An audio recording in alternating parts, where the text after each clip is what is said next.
সংসারে শান্তি ফেরাতে আপনারা এই প্রয়োগটি করতে পারেন।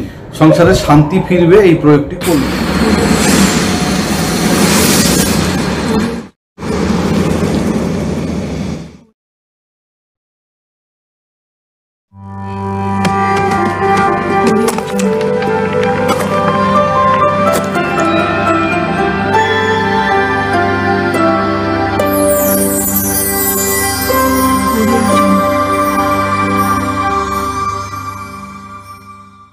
নমস্কার, আমি জ্যোতিষ ও তন্ত্রত্ব শিব সাধক ও অঘোর সাধক আচার্য শ্রী শেখর শাস্ত্রী। আমার ফিউচার গাইডলাইন চ্যানেলের সময় সৌভাগ্য অনুষ্ঠানে আপনাদের সকলকে জানাই স্বাগতম।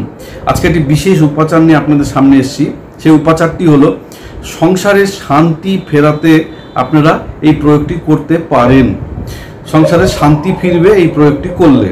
তো সে কি সেই কাজ সেটি বলছি, মনোযোগ দিয়ে শুনুন। প্রতিদিন আপনারা সকালবেলা ঘুম থেকে উঠে যখন স্নান করেন, স্নান করে ওঠার পর তারপর থেকে রাত্রিবেলা শুতে যাওয়ার আগ পর্যন্ত যে কোনো সময় আপনি এই কাজটি করতে পারবেন। যদি স্নান করার পরে কাজটি করেন তাহলে কিছু করতে হবে না।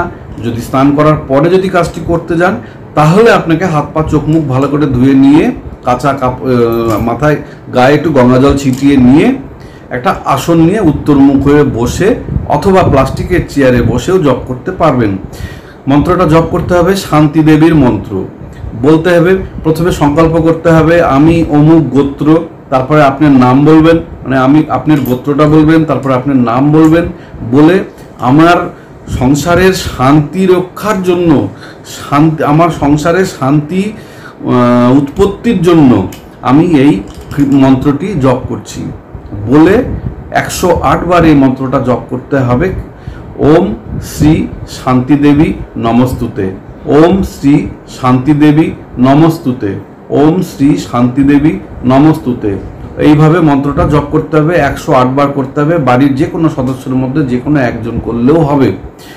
কাজটি করুন, খুব ভালো রেজাল্ট, আমার পরীক্ষিত কাজ। এই তথ্যটা আমার গুরুজনের মুখ থেকে পাওয়া তথ্যের ভিত্তিতে আমি আপনাদের সামনে উপস্থাপন করলাম। এটা আমার নিজস্ব কোনো ব্যক্তিগত মতামত না, সম্পূর্ণটা নিজ দায়িত্বতেই করতে হবে। কাজটি করুন, খুব ভালো রেজাল্ট পাবেন। তো এই কাজটি করে যদি আপনার উপকার হয় তাহলে আপনার বন্ধু বান্ধব আত্মীয় স্বজন শুভাকাঙ্ক্ষী প্রত্যেকের মধ্যে ভিডিওটা শেয়ার করে দেবেন। তাহলে তারাও, যাদের মধ্যে বাড়িতে এই সমস্যা আছে, নিজেদের সমস্যা নিজেরাই মেটাতে পারবে। আর আমার চ্যানেলটিকে সাবস্ক্রাইব করে দেবেন, তাহলে নতুন নতুন তথ্য আপনাদেরকে উপস্থাপন করার উৎসাহ আমার মধ্যে আরো বেশি পরিমাণে তৈরি হবে। তো আমার চ্যানেলটিকে লাইক করে দেবেন, বেল নোটিফিকেশনটিকে ক্লিক করে দেবেন।